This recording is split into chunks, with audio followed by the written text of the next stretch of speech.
Imagine what your parents would have said if they ever caught you drawing on the TV as a child. Now imagine that TV cost $14,536. TV sets in the 1950s weren't cheap by any means, and the last thing you'd want is a child to be drawing all over them, especially if you just spent almost half your salary to buy one.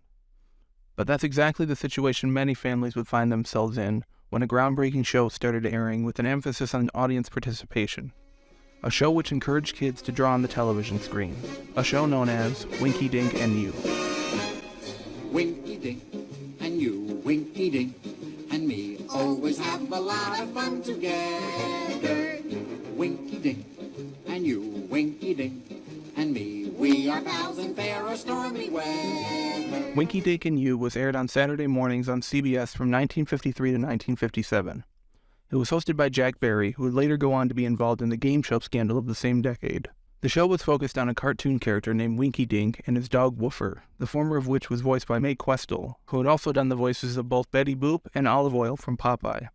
Really, Mr. Bungle? Oh, yes. Well, Doing I what? worked out a scheme to make Mr. Barry think that I can turn people's faces into gorilla faces. No fooling. Yeah, you see. Barry and his sidekick, Mr. Bungle, would introduce clips of the eponymous character.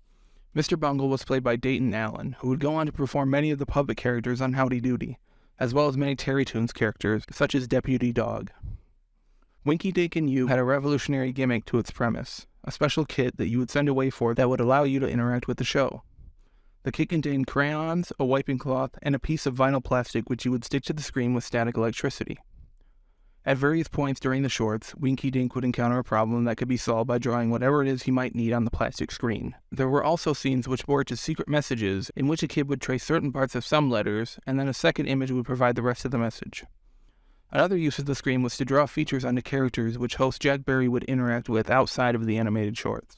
Despite its immense popularity, even to the point of becoming one of the most popular character shows of the 1950s, the show was canceled in 1957, partially due to concerns of X-rays being emitted from the CRT screens. The show would receive a second life during the late 60s and early 70s, however, when it was syndicated. The kit was also updated, which included a collection of Winky Dink episodes, as well as the magic screen and crayons. Though it seems simple by today's standards, the show could be considered an ancestor of things such as Netflix's interactive shows, and lives on in the hearts of people who watched it as children, even if they may have ruined their parents' TV sets if they forgot to use the plastic screen.